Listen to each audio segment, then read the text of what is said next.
ৰাতিপুৱা শুই উঠাৰ পাছত আমাৰ বিচনাকেইখনৰ অৱস্থাটো এনেকুৱা হৈ থাকে। আৰু শুই উঠাৰ পাছত মোৰ প্ৰথম কামটোৱেই হৈছে বিচনাকেইখন চাফা কৰা। কাৰণ যিদিনা মই ঘৰ দেৰিকৈ চাফা কৰিম বুলি ৰখি থাকোঁ, সেইদিনাখনেই ৰাতিপুৱাই আমাৰ ঘৰলৈ আলহী আহিবই। আৰু প্ৰায়ে মই লাজ পাবলগীয়া হয়। সেইকাৰণে যিমান পাৰোঁ শুই উঠাৰ পাছতেই বিচনাকেইখনৰ পৰা আদি কৰি ঘৰটো চাফা কৰাত লাগি যাওঁ।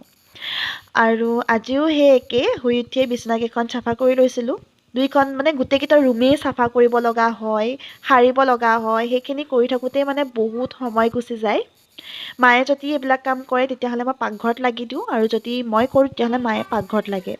তো তেনেকৈও কৰি থাকোঁ। আৰু আলনাডাল যে আমাৰ কেতিয়াও চিজিল হৈ নাথাকে। সদায় ভাইটিয়ে অ'ৰ কাপোৰ ত'ত থ'ব, তেনেকৈ খিচিমিচি কৰি থয় আৰু সদায় জাপিব লগা হয়।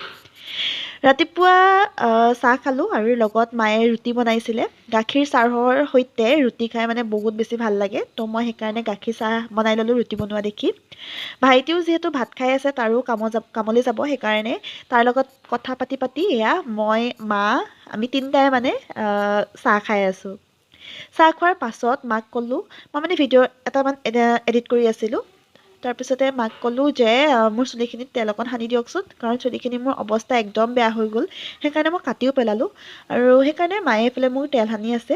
তেল সনাৰ পাছত গা পা ধুই মই এয়া ৰাঁচ জোখাত লাগি গৈছোঁ। মায়ে মোক বহুত দিনৰ পৰা গালি পাৰি আছে, ৰাঁচখন জুখিবলৈ কৈ আছিল, কিন্তু মই এলাহত থৈ দিছিলোঁ। মাৰ অকণমান চকুৱে কম দেখে, সেইকাৰণে মই এইখিনি কাম কৰি দিওঁ। আৰু মাক ডক্টৰৰ ওচৰলৈ নিব লগা আছে বাৰু চকুৰৰ, সেয়াও নিব লাগিব। বাকী আজি ৰ'দটো দিয়া দেখি তাঁতখন লগাই দিলোঁ। মই ৰ'দটো দিছে, মাক ক'লোঁ বৰষুণ চাগিলে নিদিব, সেইকাৰণে তাঁতখন লগায়েই দিওঁ। কিন্তু বতৰটো ক'লা মলা কৰি আনিছিলে নহয়।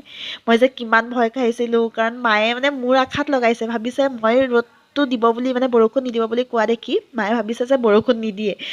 কিন্তু নাই, যেতিয়া আমি লগাই ভিতৰলৈ নিছোঁ, তাৰ পাছতেই একদম পূৰা দবা পিটা বৰষুণ, কথমপি আমাৰ তাঁতখন লগাই হৈছে। আৰু জোৰপতা কাপোৰ লগাইছোঁ, আপোনালোকক দেখাম বাৰু কালাৰটো কেনেকুৱা লাগিছে ক'ব। আগৰ সূতা অনা আছিল, তো বহুতখিনি আছিল, সেইকাৰণে লগাই পেলালোঁ জোৰপতা কাপোৰ এযোৰ।